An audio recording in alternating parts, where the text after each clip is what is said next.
sekalipun itu nafkah lahir batin tidak sempurna, tidak sesuai dengan yang kita mau, bolehkah kita terburu-buru memutuskan perceraian?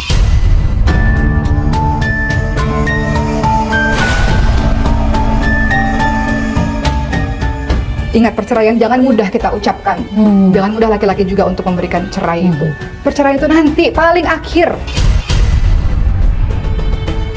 Setelah semua usaha sudah kita lakukan, semua doa sudah kita panjatkan kepada Allah SWT, itu paling akhir, jalan paling akhir.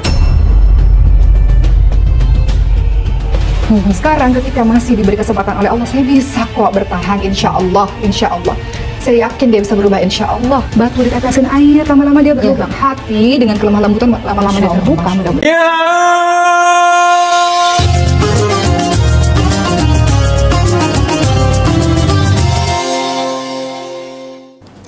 Assalamualaikum warahmatullahi wabarakatuh.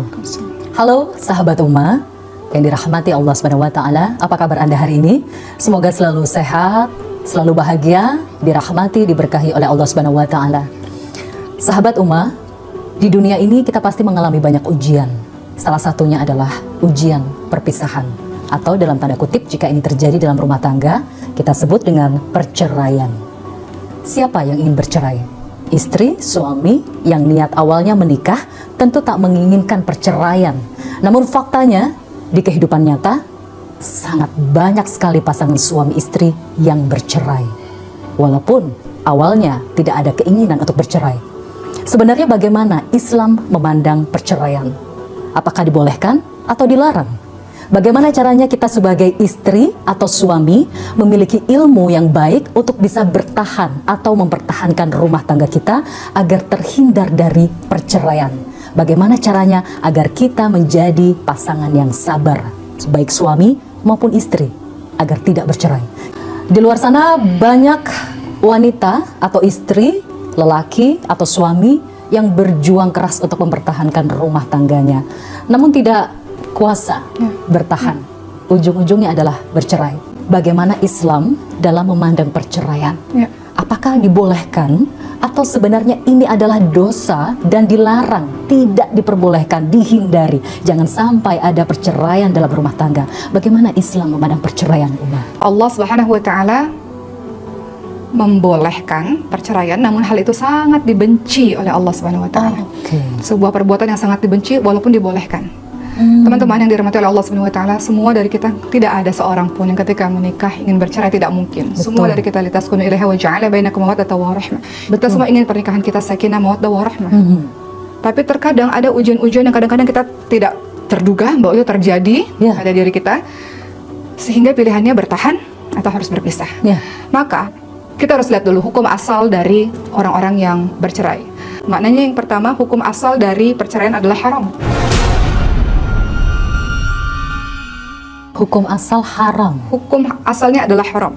Tapi teman-teman sekalian, terkadang di dalam perjalanan rumah tangga bisa saja perceraian itu menjadi wajib. Bisa. Ketika di dalam pernikahan itu, teman-teman sekalian, ternyata terlalu banyak mudaratnya dan membahayakan nyawa kita. Rasulullah juga ingatkan, wanita-wanita mana saja yang meminta cerai tanpa alasan yang syar'i, tanpa alasan yang jelas, haram masuk surganya Allah SWT. Hadis riwayat Abu Daud juga. Jadi hukum asalnya kembali lagi adalah haram, tapi kadang-kadang dia bisa saja perceraian itu menjadi wajib. Itu tadi saya bilang, kalau seandainya dalam pernikahan itu banyak mudaratnya. Bisa juga perceraian itu tiba-tiba dia bisa menjadi makruh, bisa menjadi sunnah, bisa menjadi mubah. Tapi ingat, hukum asalnya adalah haram.